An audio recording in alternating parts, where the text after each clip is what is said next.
What?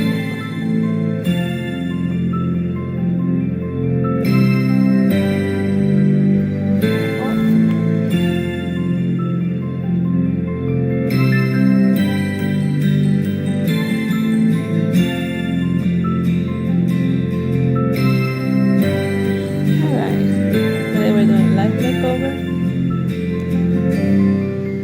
I just finished the sound test.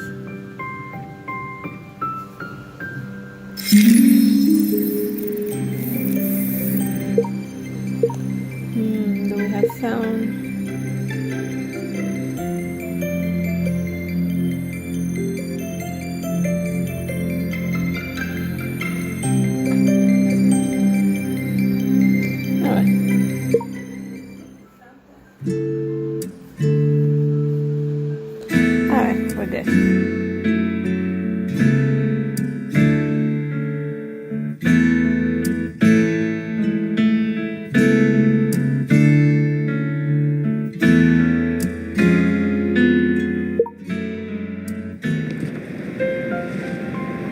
We're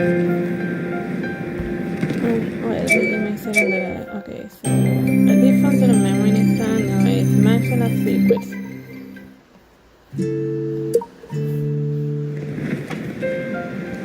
I went to the file that Ashley left while listening to today's news. At the time, someone was knocking on the door. Please come in.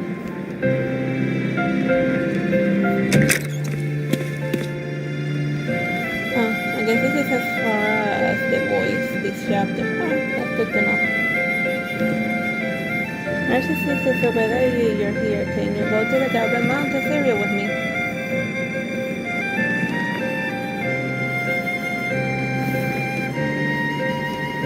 Galvin Mountains. I thought about the news I just heard.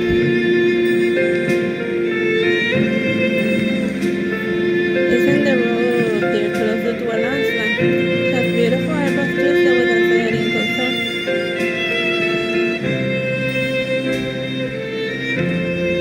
I got nervous seeing him like this. He's always cheerful like a real sunshine.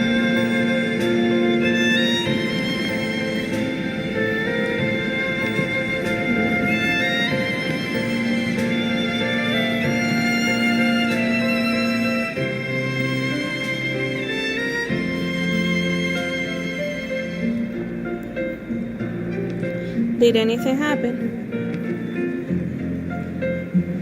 Jasmine visited Duya Village there for recess, and she used to send a message to the family every day. But after the last day, we have been out of touch with her. Can you come with me to find Jasmine? And you should be experienced dealing with so many cases. Absolutely, this is the engine we should set up as soon as possible. Sean's agent called the minute Sean and I got in the car. Don't worry, I'm keeping the priority Shema, and I'll be back by the 3rd day of next month. Sean hung out with us and his face is still clouded with worry, and I patted his hand. Don't worry, it'll be fine. Yes. Sean forced a smile and an emphatic nod.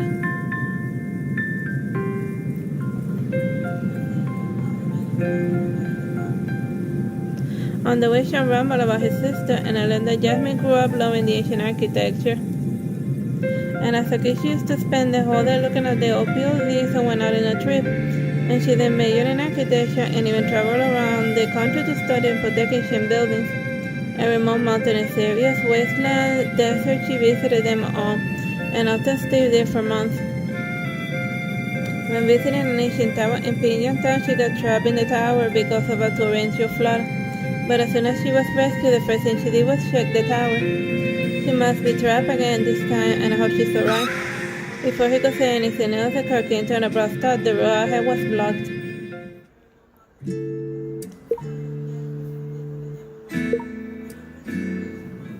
As soon as the car stopped, a villager-like young man came out waving a small red flag. There was a landslide and the road ahead has been closed. We're cleaning up. Please go for a different route. But this is the only road to Duya Village, and I guess we'll have to walk there. What's going on? What are you going to do there? My younger sister's in the village doing research, and we lost contact with her, and we're going to look for her. Your younger sister? After a little thinking, the man went to the villagers, clearing the road behind him.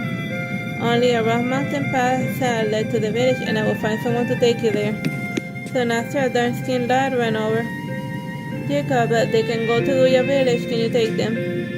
More visitors. What about it? And my bounce is just enough for two. Let's go. The bounce was an extremely old tricycle, and the trailer was only enough to hold two people. And the bicycle was almost falling apart as if it bounced on the mountain path. And I was excited to see such a vehicle and not several running the trailer. Joshua grabbed the edge desperately with a bell fit as if he would be bumped out of the car at any moment. The road's a little bumpy, hold on. And a village is remote and close to the mountains, and the road is blocked. The mountain path is the only way in. By the way, where are you from and what do you from here? I'm Artsy Sister, he's Sean, and we got from your village to find someone in your village. Find someone who, do you have any relatives there? No. And when Sean was suddenly going to explain, and a drop of rain suddenly fell on his face. Oops, it's raining, we better hurry up and sit tight. And no time Jacob put the pedal to the metal, and the tricycle jumped even higher, and Sean shot up into the air. Ah! And Sean screaming, Jacob took a storm into the Duya village. The many weary and enthusiastic villagers crowded around. Despite a pale face after the journey, Sean immediately responded to the villagers with a cheerful smile. He's a professional star. Have you seen this girl by any chance? After a few words of greeting, Sean took out Jasmine's photo and looked at the villagers.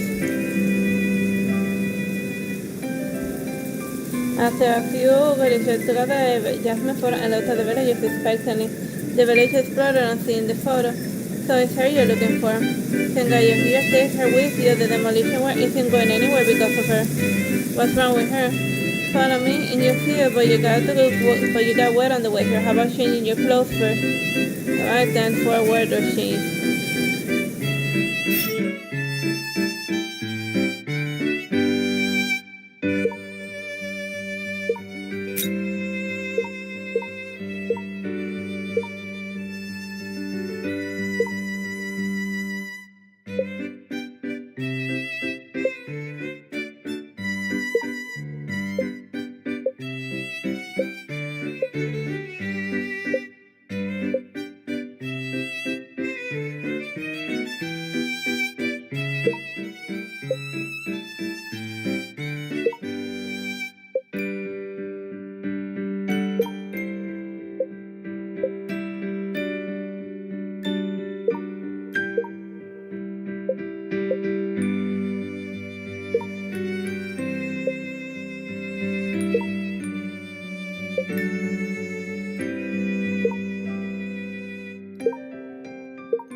To the east of the village lies the ancestral hall with an imposing and lintel and a dilapidated mud wall visible from afar, and before we get closer we hear a cold and firm voice speaking.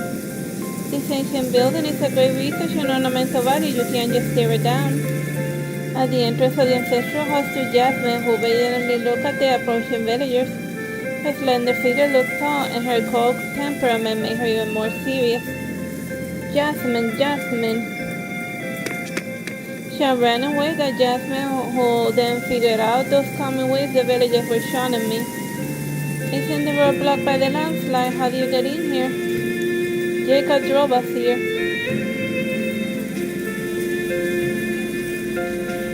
In the bouncing tricycle, and this jellyfish must have been scared to death, huh? Hey Jasmine, what are you talking about? And look at you lingering in your ancestral hall. This is not good. And what's more, Sean lowered his eyes and his voice choked.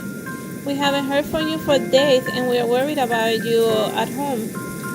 The landslide damaged the signal tower on the mountain. Your phone should have no signal either.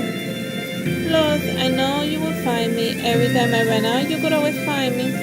You are the best brother in the world. Sean couldn't help but smile. So what is going on with the ancestral hall?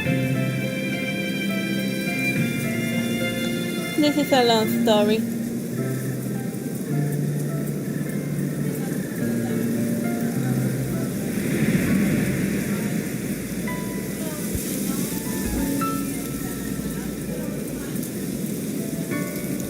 So this is the ancient hall hundreds of years ago.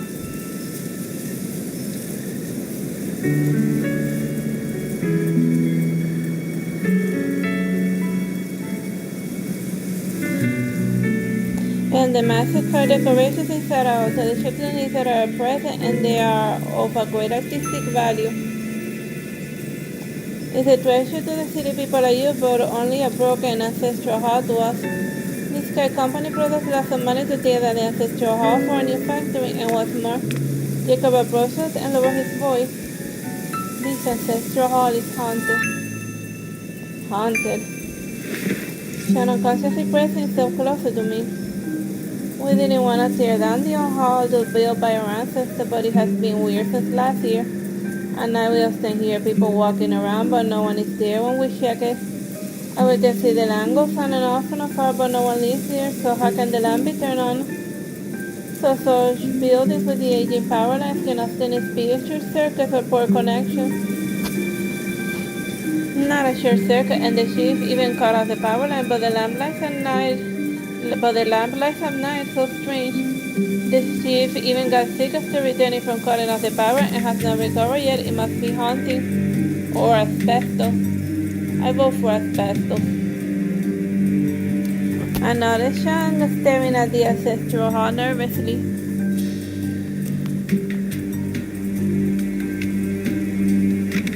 In the shadow cast by the mountain, the weathering into intricate carvings, and it started to look eerie and spooky.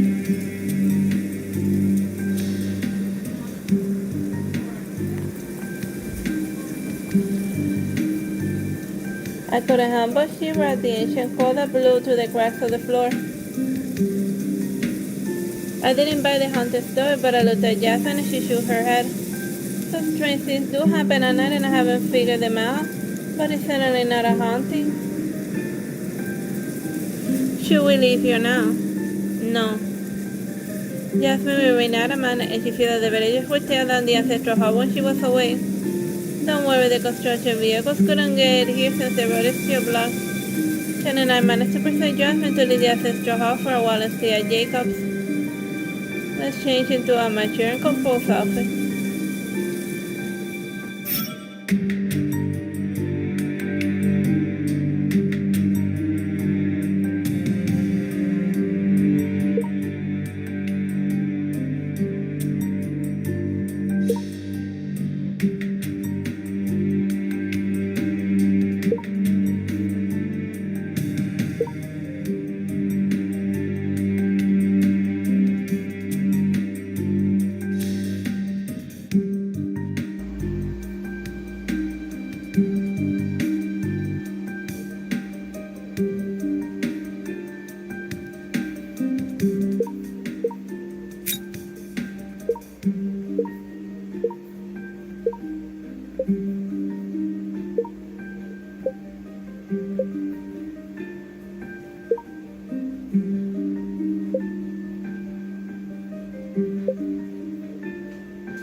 Jacob invited us to stay at his place, and his grandma enthusiastically prepared dinner for us. Excited, Jacob talked to us about Kite & Company with us. It is said to be a big company from New York City, and the company plans to be the factory here to manufacture components for ships. And according to my us villagers can all work there when the factory is built, and by then we won't have to leave our homes as we are not leaving. As you can see, the village is full of elders and kids, and we are the few young ones. When I was a kid, my parents went to work far away from the village, leaving me behind with Grandma and me here. And I told myself that I would never leave behind my kids and my grandma. We are thinking too good about the company. I checked that it was requested to relocate from Yuzu due to pollution last year. Your village was chosen because its remote location and loose supervision. That's not true. Kite Company is good company, otherwise Mike won't let it in. Jacob's face turned red and under pressure an argument, and his grandma came in smiling with food. Dinner's ready, you must be hungry. Immediately the food took Jacob away from the argument, and he started to tell us about his grandma's best dishes. The simple homemade dishes are like the Michelin cuisine in his introduction. My grandma's cook is wonderful, isn't it? And she makes the best food in our village. These organic vegetables only grow here in the mountains in March. Flattered by the compliments, Grandma lowered her head and busied herself with putting in food into our bowls while her eyes can conceal the smile. I was thinking about the haunted ancestral hall and the new factory. So you want to tear down the ancestral hall for a new factory and not because of the haunting, right?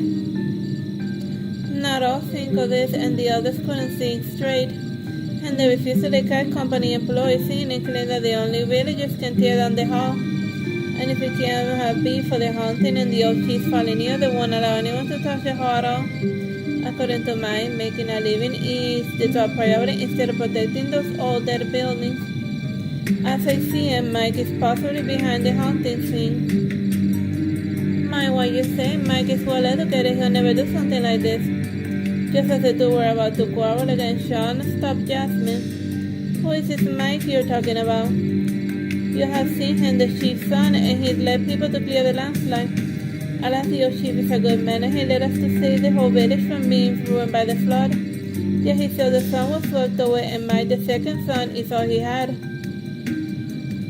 Mike was educated in a big city, and he could stay there if he wanted. Instead, he chose to come back and aspire to make our life here better. How could a man like that harm us? Did he introduce a Kite Company here? Yes, it was an investment promotion. The moment Jacob finished, and as mine wrote a notification. Alright, time to wear a delicate gown that is hot and should be good for a summer scene.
We decided to visit the chief to figure out what's behind the haunting and try to save the ancestral hall. The chief was the only witness, and I was curious about Mike. And if the kite company does have a pollution problem and chooses this remote village to elude supervision, the villagers may be kept in the dark, but how could the educated Mike not know about it? With all of these questions, we were led by the Jacob to the chief's house.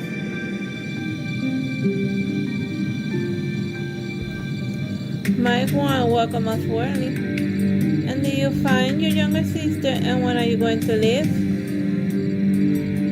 Thank you, Mike, and we want to figure out the haunting of the ancestral hall first. Mike, stop making tea. The haunting is unexplainable. What else could it be? Mike, you are a well-educated man. You don't happen to believe in the haunting as well. Mike smiled without answering and serving us tea. I heard that your father saw the haunting in the ancestral hall, right? Yes, and he's still sick from that and he can't go out now. And it's a good thing too, since he can finally take a break after working for the village all his life. Do you want to talk to him? After hearing that, we felt sorry for having to disturb the chief. Yes, but it's fine if he's not feeling well. It's okay, I will get him. Walking around in the house should be fine. The old chief came out wobbling in his cane and told us what he saw in the ancestral hall at night. And it was the same as the villagers told us, but he bumped into a dark figure there and came back sick. It must be the ancestors blaming me for my poor leadership and the poor lives of the villagers. Tears fell down the old chief, and looking at each other, the three of us were at a loss, and Mike hurried to help him into the bedroom. Sean turned to me as if asking me what's next, but Jasmine suddenly stood up. Let's stay in the ancestral hall tonight. What? Since she mentioned the dark figure, someone must have designed the haunting. And I failed to catch that guy alone, but with the two of you, we can finally find him out. Are you sure that guy is human? What else? You believe in ghosts, do you? You don't have to go, do you? The ancestral hall gets cold and windy at night and you won't bear it. We have to. When we figure out the cause, the rest can rest assured, right? My forced a smile and start his space station, and we're ready to get up and leave. And about the kite company's pollution issue, and Mike looked grave. The punishment could only show that they did pollute before, but not that the factory here will be polluted too. Additionally, all factories pollute. And I have checked that they have all the qualifications, but I know as a young man I grew up following my father to sell the village. I love it. And I gave up my job in the city and came back here, not to do harm to those villagers, but just rest assured. Hearing such a response, I couldn't say anything more instead of goodbye. It's cold outside in the hall. Make sure to bundle up. Right, simple and warm clothing for a haunted house, please.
We came to the entrance of the ancestral hall with lots of supplies from Mike, and the ancestral hall against the mountain was colder at night than other parts of the village.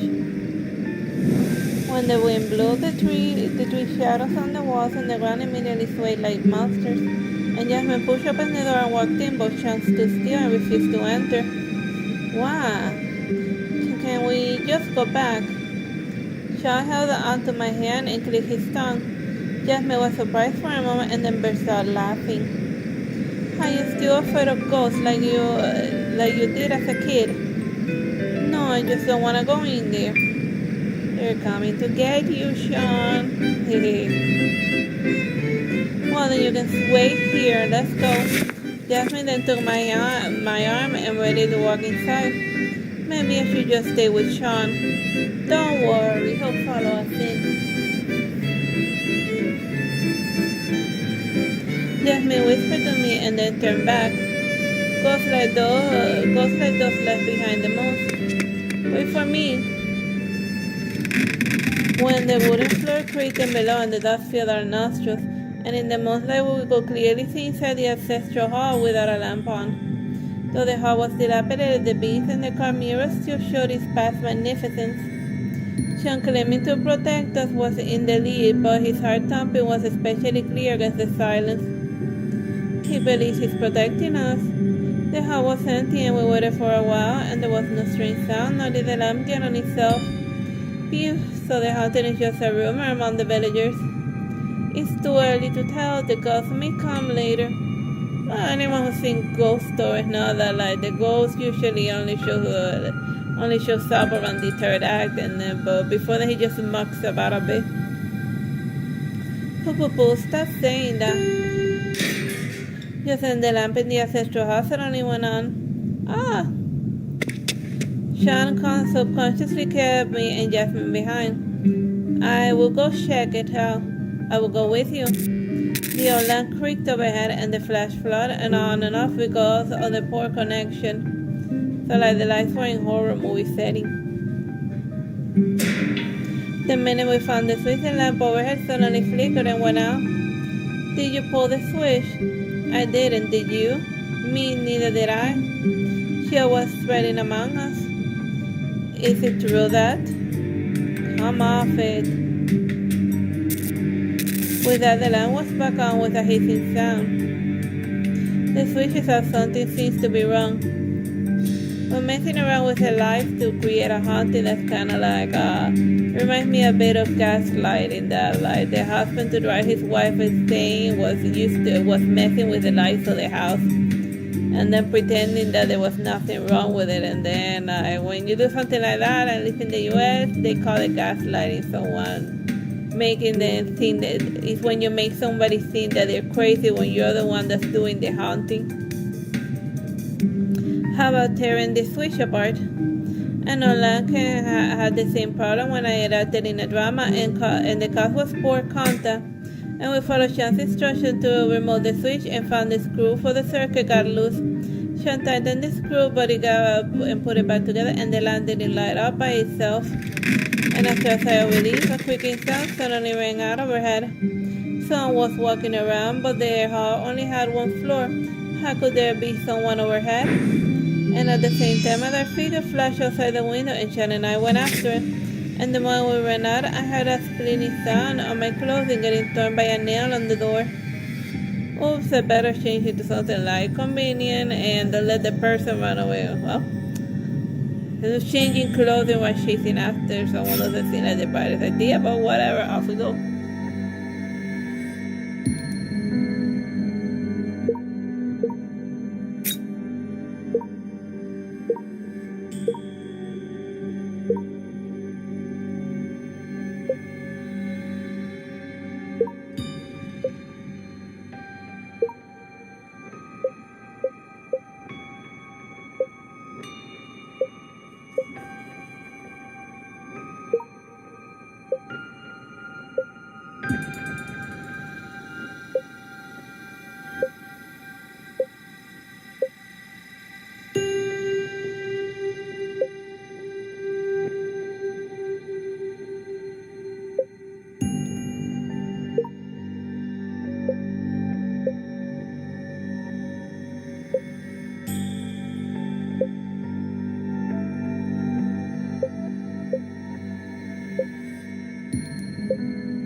The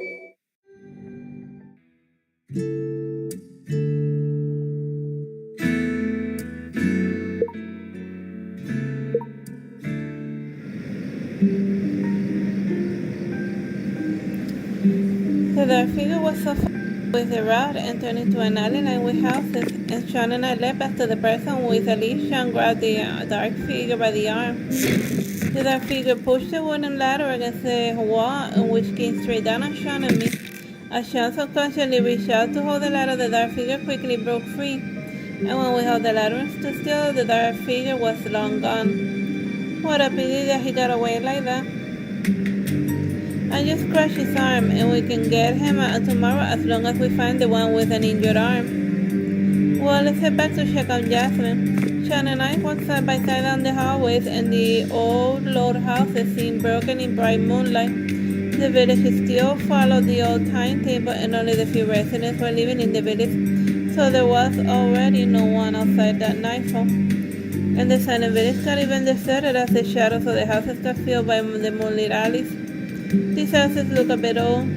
Yeah, Jasmine said that before the old buildings exit here because the village is cut off from the mountain.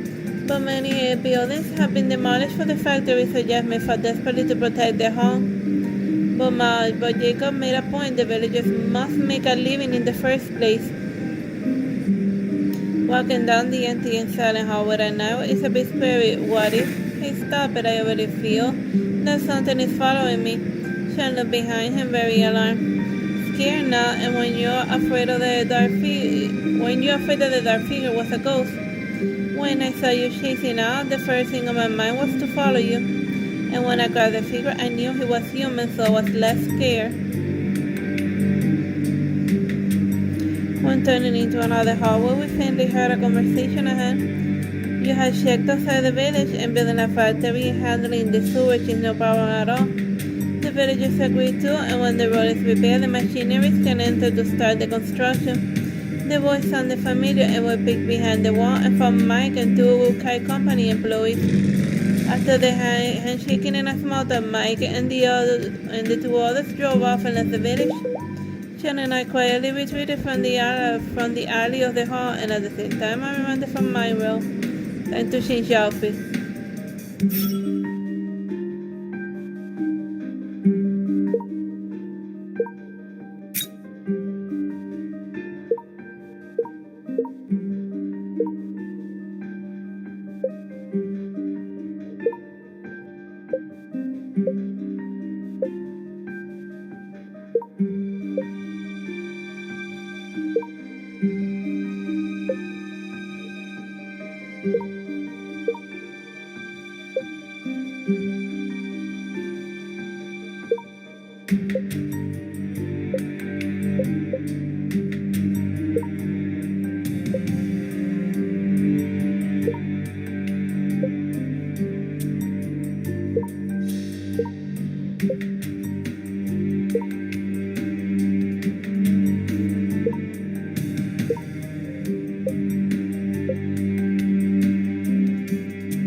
we got back, Jasmine ran over and sat on it, and she was covered in dust, and comb was stuck in her hair. What's wrong with you? I know why the floor is creaking. Follow me. Jasmine led us to the corner of the hall where the clutter had been removed, and a small wooden staircase was revealed and dusty and tottering. After a careful check, I found another floor on top of the ancestral hall like an attic, but the entrance was blocked by clutter, and as Jasmine climbed onto the stairs and the staircase wobbled and creaked under her feet.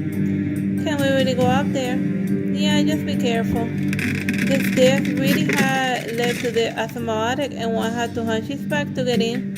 Jasmine had briefly cleaned the attic, but years of dusty fill filled the narrow space. Sean and I couldn't help but sneeze, and Jasmine seemed oblivious, accustomed to the environment. And she looked carefully on the floor by the faint light and pointed to a few pieces on the flooring. Do you see any difference? A little darker. Yes, these floorboards are obviously soaked in water.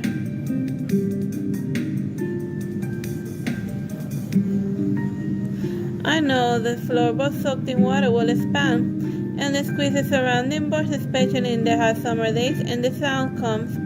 The ancestral hall against the mountain is colder at night, and the wooden boards also contract and make the sound. So someone deliberately soaked the floor with water.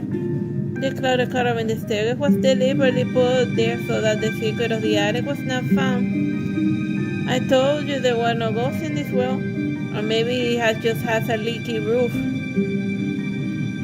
Jasmine rolled her eyes and Sean scratched his head sheepishly. I also found that the main power line behind the ancestral hall was cut out and later wired. This is where the chiefs cut the line, but the light was still on. And this. Jasmine took out a blank rag from her pocket and waved it proudly. I found it in the nail on the window frame after you left. It is from the black figure. I got the rag and looked at it carefully, and it looked familiar. It looked similar to what Mike wore tonight. Sean and I exchanged a look, and apparently both of us recalled the scene we saw near the chief's house. That makes sense now.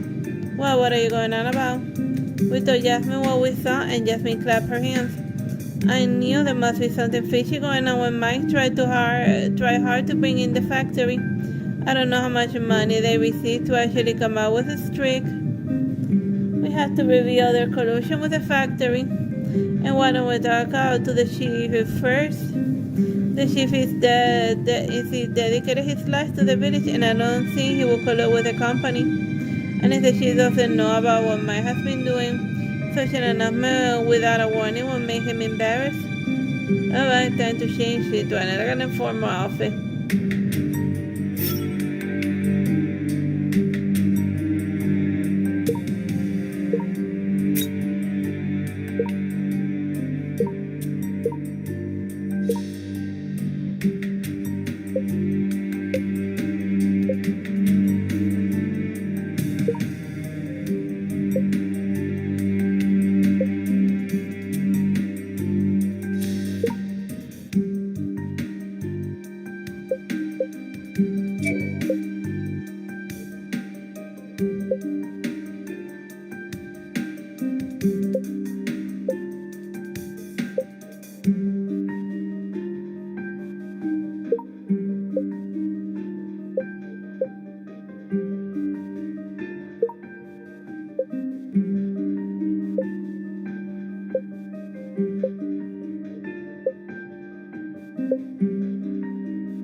The chief who had got to bed was surprised to see us.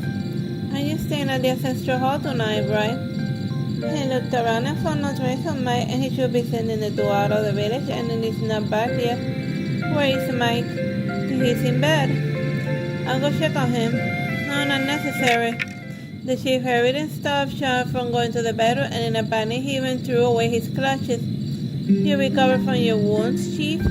It isn't a big deal, and I've been much better these days." The chief quickly picked up the clutches and followed by a few coughs, and just then the door was pushed open and Mike walked in. "Dad, they have been sent away." And when he saw us, Sean quickly stepped forward and grabbed his arm. "A piece is missing on the sleeve." "You." We found out the truth about the haunted ancestral hall. Mike allowed himself a wry smile. "So what do you guys want?"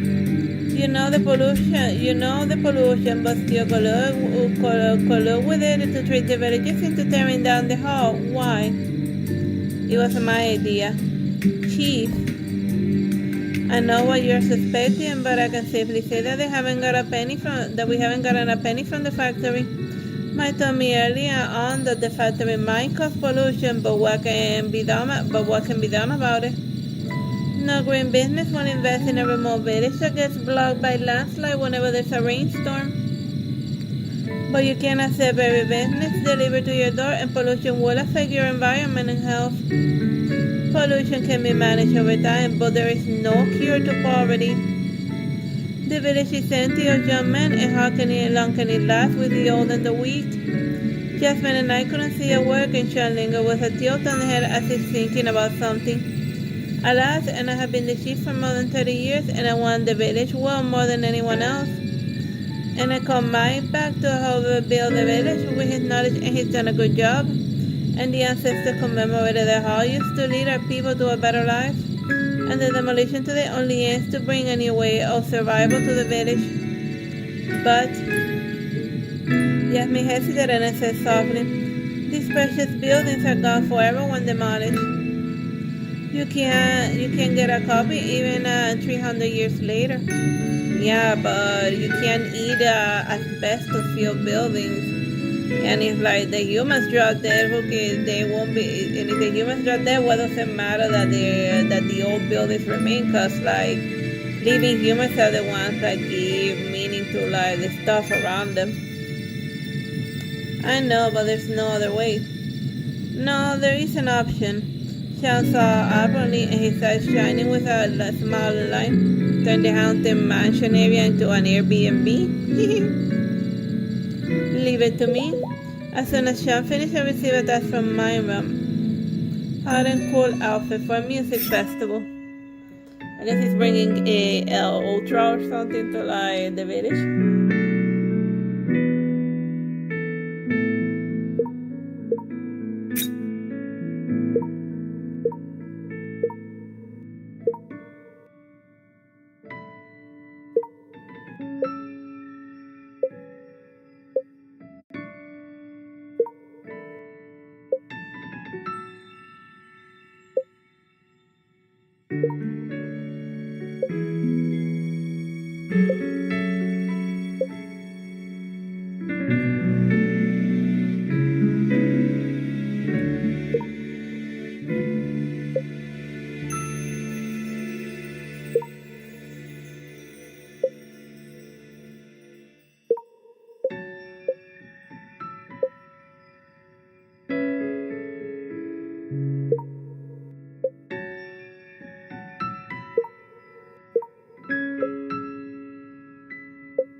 Our new variety show has not decided on the theme. We can propose to the theme about an old town restoration in the village. An old town restoration? Yes, Yami, it is very rare that most of the old buildings in the village are well preserved, right? We can repair the ancestral hall and the houses and develop the village into a distinctive old town. Well, people do like watching old terrible buildings get restored, getting like a nice fixer-upper. That's what I'm thinking about. That's like a popular TV show in like the US and stuff. So it's not a half-baked idea. People in the city would like it, and there are special delicacies made with organic vegetables. This is a good idea. I can help with the repair and reconstruction, but it will take a bit long, and I don't think you can catch up with your variety show recording. The thing can be repairing the ancient buildings and experiencing daily village life, and it will be interesting. Yes, and I help with the promotion and presentation to the variety show team, but I'll need Artsy Sister's help. Sean looked at me eagerly, and I understood what he meant without him saying it. No problem, I'll take care of the proposal. Great, I will assist Artsy Sister with it. The proposal was accepted, and Jasmine repair was beginning full swing. The variety show became a big hit unexpectedly. And a year later, we visited the village again, and Mike and Jacob welcomed us. And after retiring, the old village chief in the mountains and deciding to find the cliff that guided the immortal. And Mike became the chief and managed the village with Jacob as his assistant. So the old guy went off into the mountains in search of a weird cliff that led to the immortal. I don't know, that sounds like he jumped off a cliff, but maybe I'm wrong.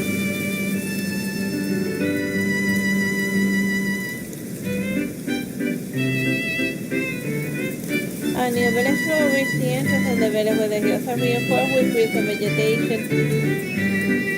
The landslide would not have happened again. Here you are, and as soon as we enter the village, Jasmine ran over with a smile. What? Aren't you going home? take care. He's so super nice on Jasmine. The university has a new project. Don't worry, I won't bother you this time. My best older brother. Jasmine smiled and ran away, but Sean looked sad. What trouble would she get into this time? No need to worry anyway. Huh? For you're the best older brother in the world.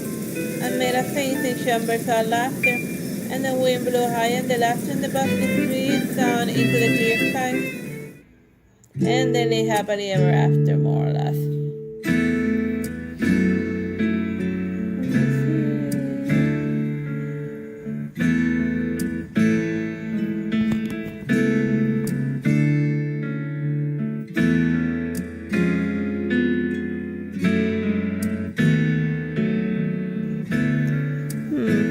I think we have enough time to do like one of the mini chapters that I sometimes manage to unlock over here.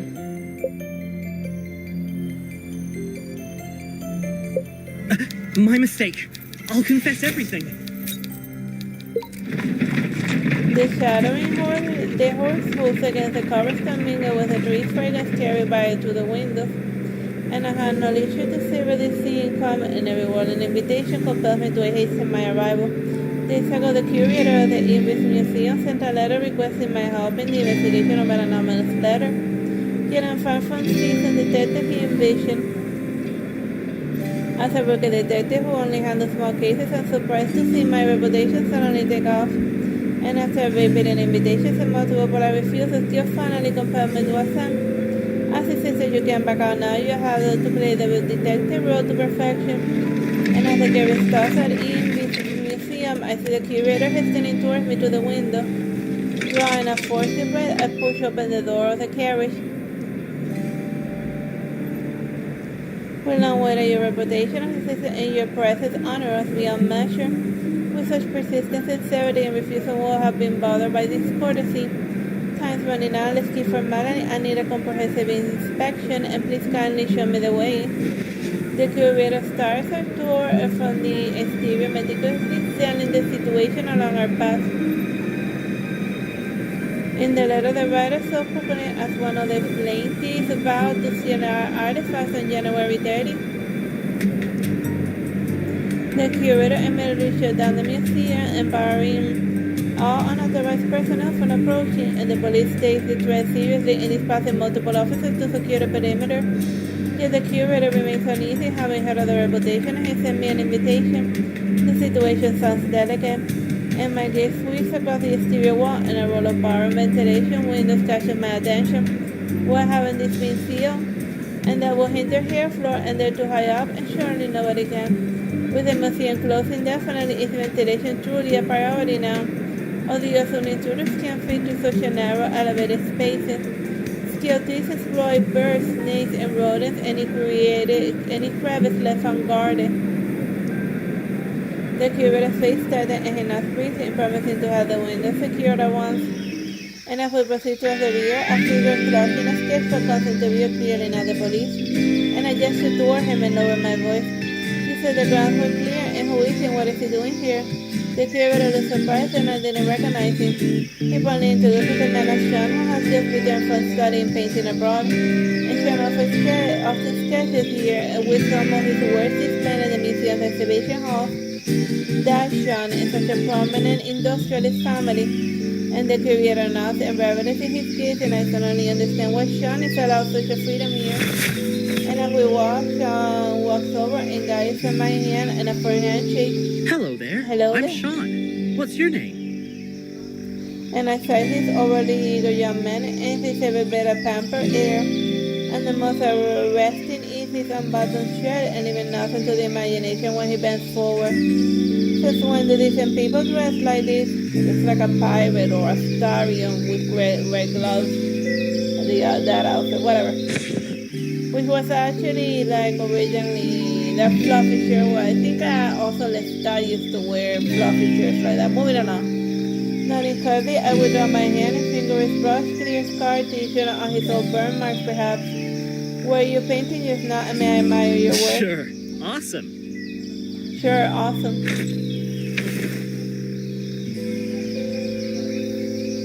When he faces his gift, Maya is waiting in disbelief, and the Grand Museum has been rendered as a crumbling ruin under his brush. And while I'm not sure, I created those wobbling lines in Charlotte's strokes, stretch credulity, and I glass between the disastrous crash and the beaming ardor and the starstruck curator speechless.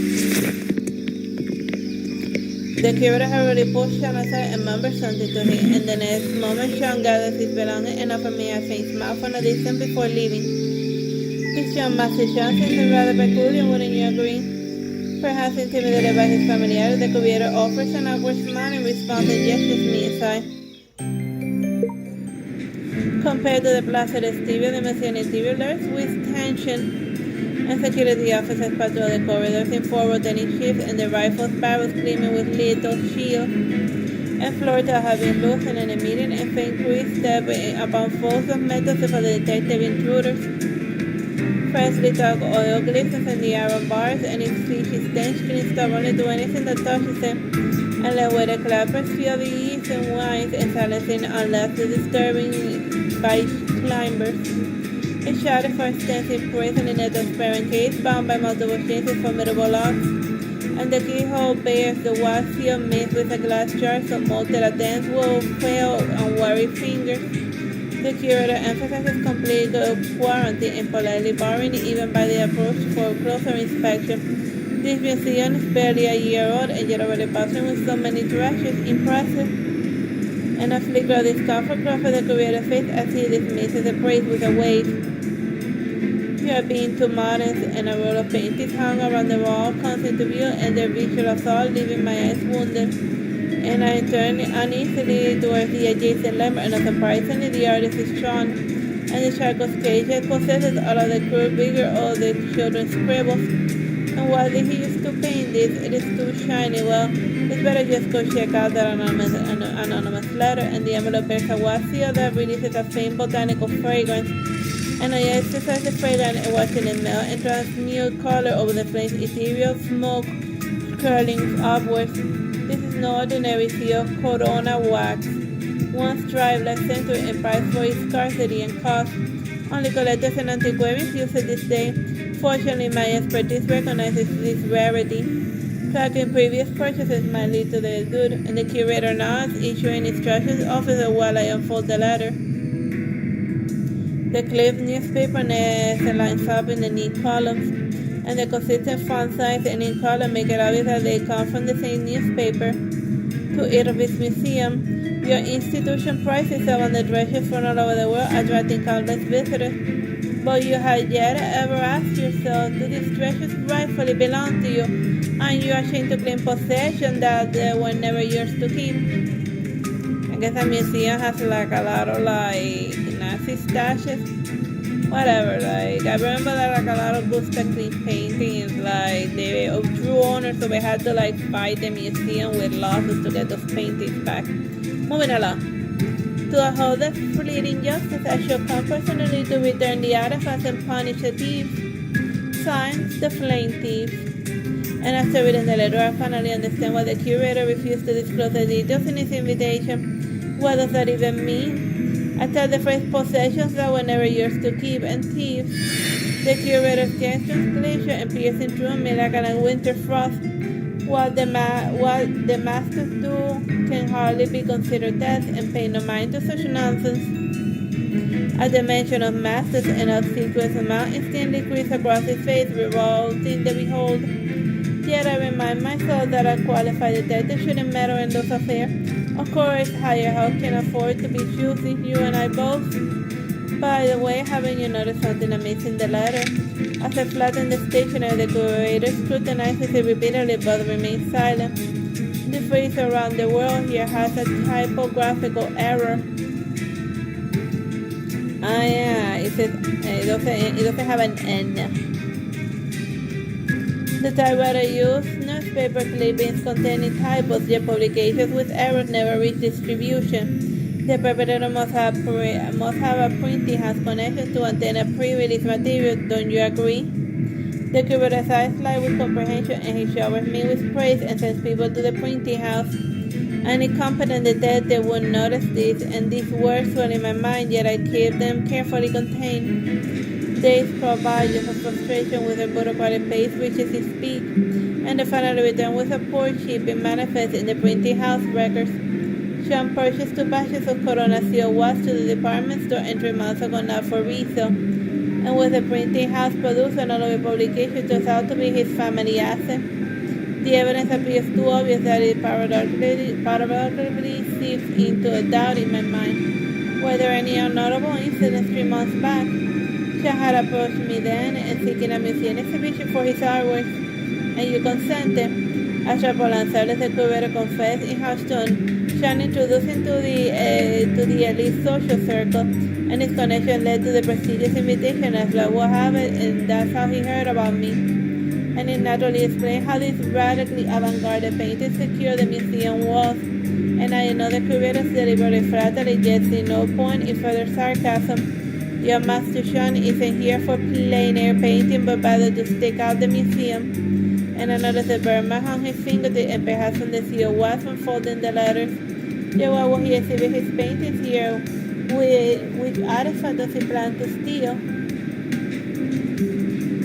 That anonymous theft warning letter he sent should be kept confidential during the interrogation, and my fingers casually brushed over the phrase possessions that were never yours to keep and thieves. And as soon as I shoot at the curator's meaningful look, wait, I got an idea, I need to make something.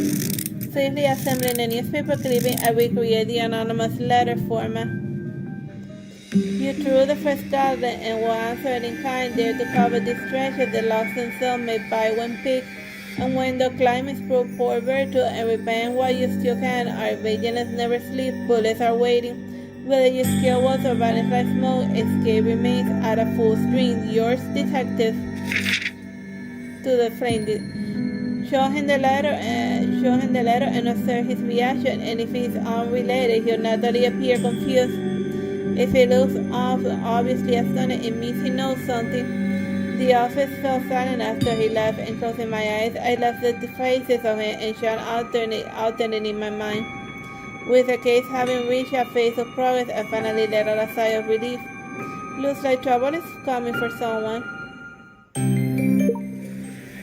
Half an hour later, the museum suddenly becomes lively again, and the sound of struggle and draping echoes from the hall all the way to the interrogation room, and I meticulously prepare my arguments ready to interrogate Sean thoroughly, only to find his panic and confess the moment he saw the officer.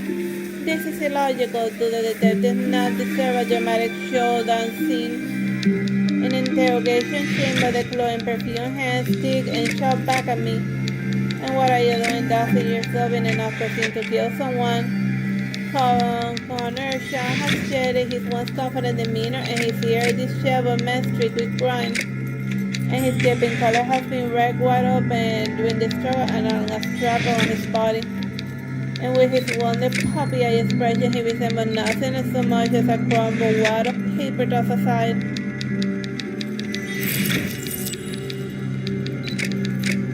On the ornamental bush, every petal is stubborn gentle and heavily enough to weigh down on the fabric beneath it. Yeah, but he's like, in the story says he's like a rich guy, so whatever, he'll probably get away with it. My curiosity piqued and I still a few extra glances. I'm sorry, but this is something too important to give away. I don't want it. I just wonder if you'll even survive prison.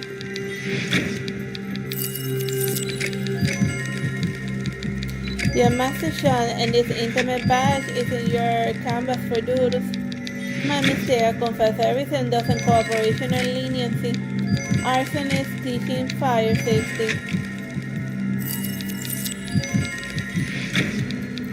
Sean blinks at me in bewilderment. How could anyone dress like this? I should just sift him up properly. Never mind. You're quite photogenic and malicious, and maybe your destiny chosen troublemaker.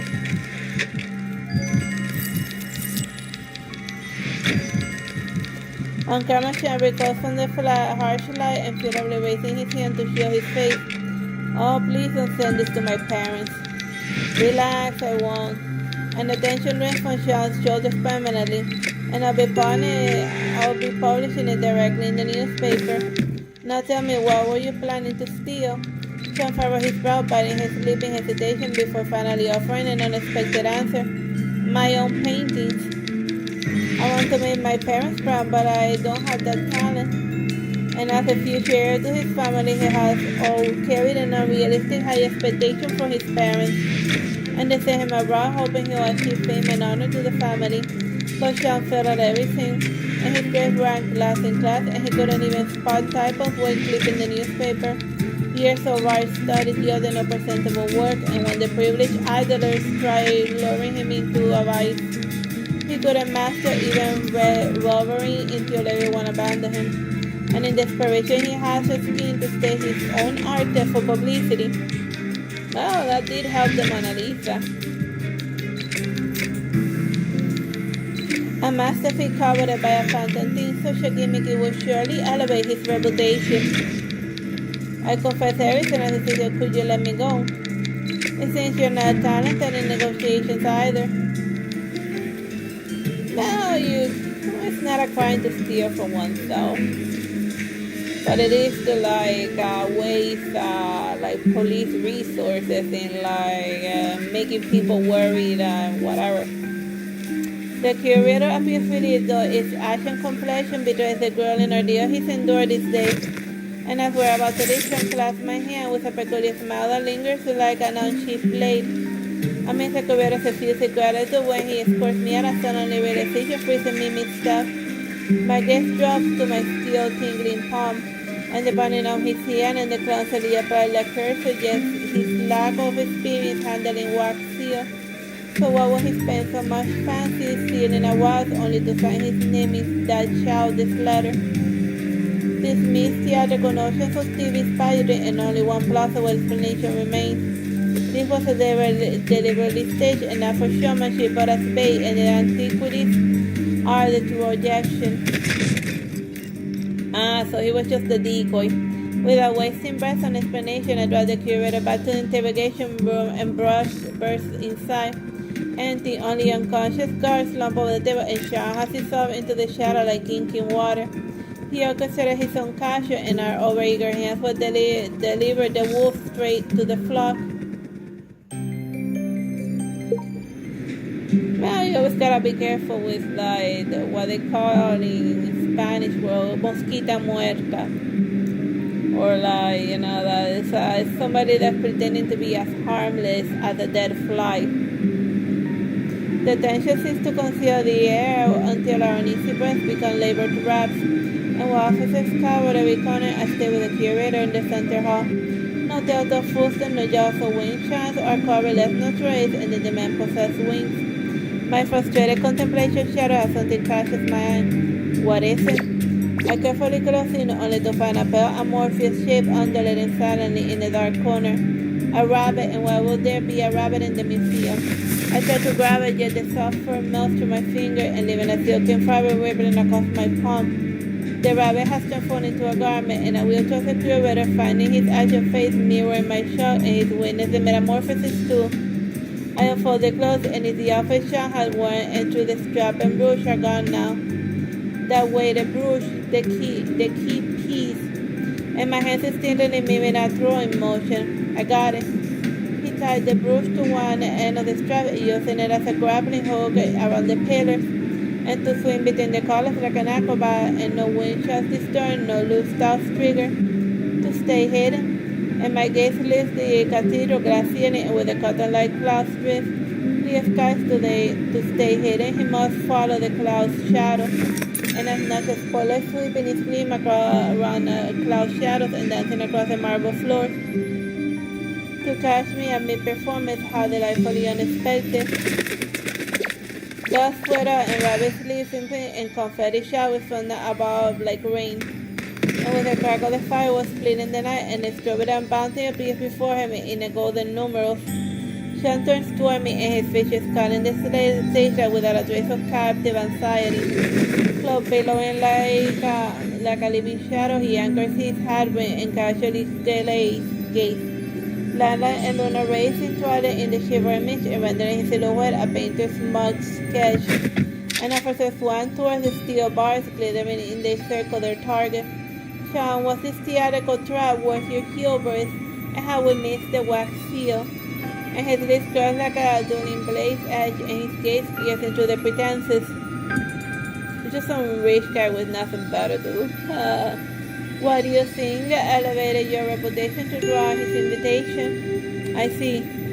It all clicks into place. It was John who orchestrated my rise to fame and enticed the Guerrero to his meticulously planned gathering. Though the evening my name kept coming out so naturally, so how about he led me straight into his trap like a wise and deliberate misspelling? You spare no extravagance in producing such an expensive sealing wax, and yet here you stand, breaching your own temporal covenant. In his eyes, I see over the sweat over the guilt, and the fear in his voice can fracture a diamond. Please have no need for honor. Who's at this? How dare you slander me? Then tell us, where did you get most of the museum's artifacts? With a flick of his wrist, and more pigeons died down with it circling the curator, and his twice of the bird frantically, but once his hands had made contact, they dissolved into a fluttering of paper. The curator closed his eyes as he collapses with a howl, and through his fingers his eyes burned crimson. The crowd scatters to avoid swirling paper, and in my fleeting glimpses a fragmented true surface. A fallen nobleman swingled into signing ruinous loans, drawing himself after selling his family's heirlooms. And a shadowy burglary ring preyed upon refugees, leaving a trail of blood and stolen belongings. And elderly scholar refused a tycoon's offer his home and burned to ash the next night and his family with him. Yet this tragedy is never read beyond whispers, and they were silenced by the power of simply ignore. Stop aiding this cruelty, but then again you can never hinder me. John pulls his cloak tight and dissolves into the night, and leaving an innocent ghost fluttering pigeon's wings. I will catch you. And a retreat footsteps pass heavily, and a young triumphant voice echoes through the shadows. Then try, great detective, I'll be waiting.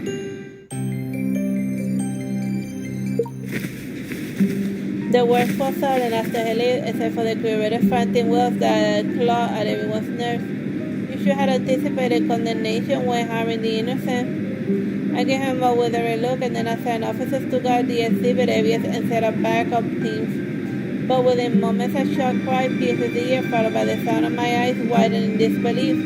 The artifact in the nearby display case has evaporated like morning mist. Then another rarely disappears from the glass case, then another vanishes without a trace. How and where could he possibly conceal the ceiling cavity ventilation shaft beneath the mosaic floors? Now stay focused. To pull off his steps, you need to keep the targets in sight. And I immediately deployed the teams to scour every concealed hiding place, but our research yields nothing. Where on earth could he be? I pay reckless into the galley, and when a flickering of incense strikes me, no, not incense, but actually flickering light, and shifting my position, I soon trace a faintly glimmer in John's painting hanging on the wall. A mirror canvas, and he coated the surface with highly reflected lacquer, and the trees made the artwork function like a mirror from specific angles while appearing ordinary otherwise. And he's been monitoring the entire exhibition how to these painted reflections, and approaching one painting until my gaze and locked eyes was shown to the mirror-like surface. So though that in this artwork is part of your scheme all along, this is premeditated. Sean boasts and a gift chase, and I'm familiar with the museum's layout. I cornered him in the second floor, and in no time, Trash John suddenly yanks a concealed rope behind a pillar. The rope pivoting around the candelier holds the half-open case into view, with it filled with a stolen artifact. How dare you use my case? Stay back or I'll drop it. Fine, and I'm moving. And I immediately raise my hands high and stand still, and my gaze locked into his grip on the rope. Officer will have arrived any moment in your corner. You don't make this harder on yourself by resisting. Sean furrows his brow slightly, and his resolve seems wavering. Just as I'm about to persuade him further, he abruptly thrusts the rope forward towards me and loosens his grip. The case teeters dangerously towards the edge, and on reefers are launched steadier. Mr. Phantom Thieves truly lives out to his title, and you can change faces faster than a flipping pages. That's exactly the kind of reaction that makes these even straight-laced people so amusing. And his last scene murmur brushes my ear, and I shoot him an angry glare, but keep my hands clenched on the rope. The choice is yours. Will you cling to the artifact, or chase me? If I release my glyphs, the case is rarely will shatter, and if hold the light, he'll vanish unimpeded. Now I get it, and he hasn't been driven into this corner, and he's lured me here deliberately. Heh, I didn't expect a roll would become my shackle, and I tightened hold on the cord, and a dry chuckle escaped me, and perhaps baffled by my bird shot, hostility and a dangerous sharpening his stance as he studies me warily. What a shame. Half a step further, and you have fallen right into my trap. What? Sean turns and looks behind it, and his mind still catching up, but his body instantly lunges forward. Taking the moment, I yank the rope and swiftly bind his hands behind his back and pinning him to the ground. My apologies, there's no trap, I just needed you close enough. Catching you has nothing to do with me being a great detective, Sean. And as for whether you're really your John Master Sean, well, could this face be masked? And before he can react, I grip his cheek into his heart. Ow, you tricked me. Tricked? Consider this a lesson. People not always what they seem, and don't be so arrogant next time. And I pat his cheek lightly and then tighten my grip on his jaw and voice sharpened. Confess now, how do you plan to steal the artifacts in plain sight? I don't know. Sean grits his teeth and turns his face, always defiantly burning in his eye. Then you can explain it all slowly at the police station. Sean is escorted away by the officers, and I retrace the case. Luckily, everything remains intact, and the curator, since he's a supervising person and needs plans, requires long pauses to rest his poor eyesight. Besides, clearly they're inside, truly inside, and the curator unlocks every padlock and waits for me to return the artifacts and meticulously relocks them. And there are some more tools Sean left behind, and I'd like to have a closer look and care to inspect them first. And not without truly looking and yet just rubbing his tear-streaked eyes. And at least I guess that finally I can leave this place. Bedtime, Ocean Liner, January 31. And as the ship sailed from the port, the residual anxiety and tension soon faded into the distance behind me. Today's morning paper features a bizarre report. Multiple artifacts at the Ingalls Museum crumble into dust. And the powder turns out to be an exceptionally malleable synthetic material unrelated to the original artifact, and the same meaning multiple polishes receive squeezed mailed by the plaintiffs, and detail their coordinates to the theft of the museum pieces alongside the evidence of the curator's crimes. Rumors claim the curator has contacted Sean's family only to receive a glacial reply. He's not our son. The plaintiff's tale will linger briefly in public discourse and will soon be eclipsed by the fresher scandals. And I set down the newspaper and set up before the typewriter, ready to draft my second screenplay. Then my thoughts lingered on someone, a restless worry gnawed at me, leaving a page blank. My name is John, and this is my confession. The truth is, the plaintiffs were never alone, and Artsy Sister and I are partners, surprise. And Artsy Sister entered my life a year ago, and she showed me a script, and for both we collaborated. And to restore the stolen treasures to their rightful owners and avoid justice and inspire others to resist. And this was her idea, and she became mine. And at first we infiltrated the museum as staff and steal keys and reclaim artifacts and vanish in delivery vans. But such cruder theaters wouldn't have earned us nothing but the scorn those two thieves still whisper. And we rebranded ourselves as the plaintiffs, a phantom thieves and a cunning detective logging a battle with wits. And we split roles, and while Artsy Sister played the high-profile case as a celebrated detective, and I spun her legend to the newspaper and software, and luring the curator to hire her as their consultant. And the plan was flawless, and during her interaction, Artsy Sister would convince him to steal the ventilation windows. Later, when I got arrested in the museum, my perfume was masked airborne hallucinogens. Under the haze, crumbled roast picking rabbits and scattered papers morphed into dolls. And the still little clouded minds and slow logic, perfect conditions for the illusions to take root. Truly impressive as his sister, and every detail was meticulously accounted for. And despite minor hiccups along the way, such as numerous anti-death traps we hadn't anticipated, luckily as his sister instructed me to bring the strap and brooch in the letters. And with this I maneuvered through the pillars and evading loosening floor tiles and winches beneath the eaves. And as expected, as his sister remarkably adapted under pressure. And as for the mystery of the artifacts turned to dust in January 30, the truth is simple, they were all replicas. Hidden inside the case, there are fakes smuggled in from the start. And while the guys were distracted by the pages I affixed the reflective film to the display cases, creating the false scene where all of the collections were gone. And later, after the staging my arrest to treat the curator into locking the case, Artsy Sister seized the chance to swap the real case with a crowd of replicas and redo the film. The replicas designed to degrade after the air exposure dissolve under the age specific in the letter. The thieves don't need to worry about an number when a thief, so of course whichever promise. And I don't need to plan an escape from the museum anyway. Once caught, I will be sent out. Just on a final question, will my bounty really be set to 300,000? But unfortunately, there's no answer. And after typing the final word, Sean exhales deeply and glancing down to confront the unconscious officers.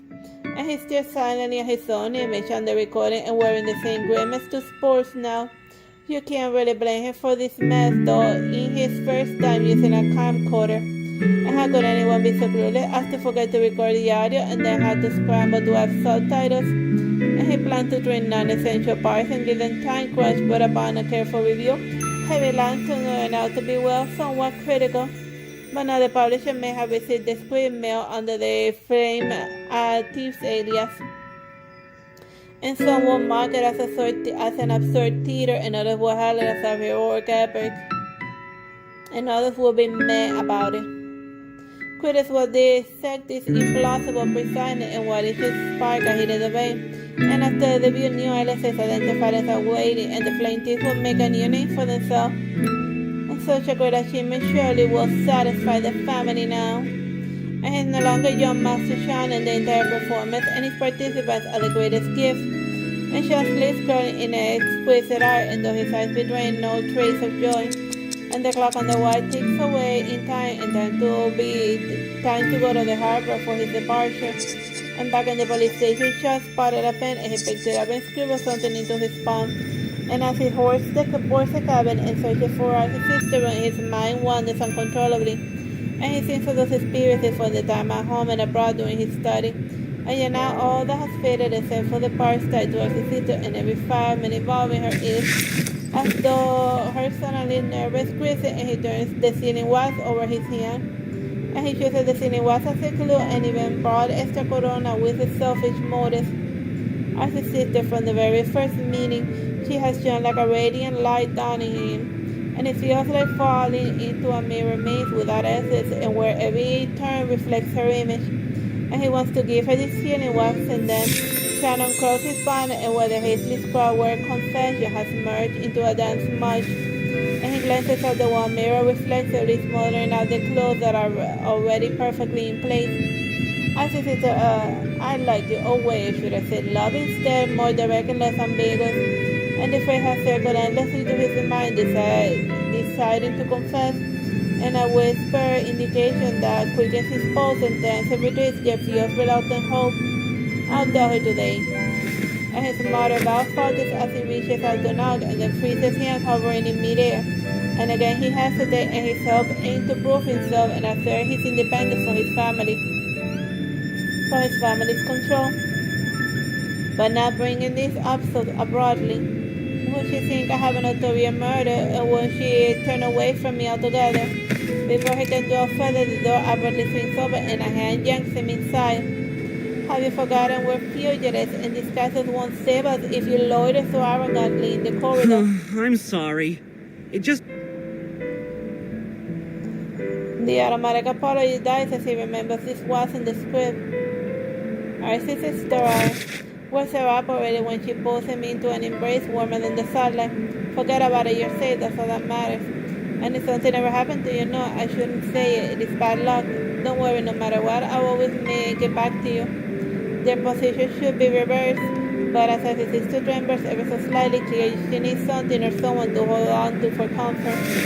Until Sean lowers himself half knees so that they're on the same level. And now he realizes that his spoken confessions have never lost their meaning. We are the perfect team, and I'll always be by your side, always. And since they became the Flame Thieves, the thread of death has hung over them, threatening to fall at any moment. So what? Let it come, who's afraid? Alright, this is a good place to leave it. I hope you have fun with me reading both stories. Bye bye and God bless.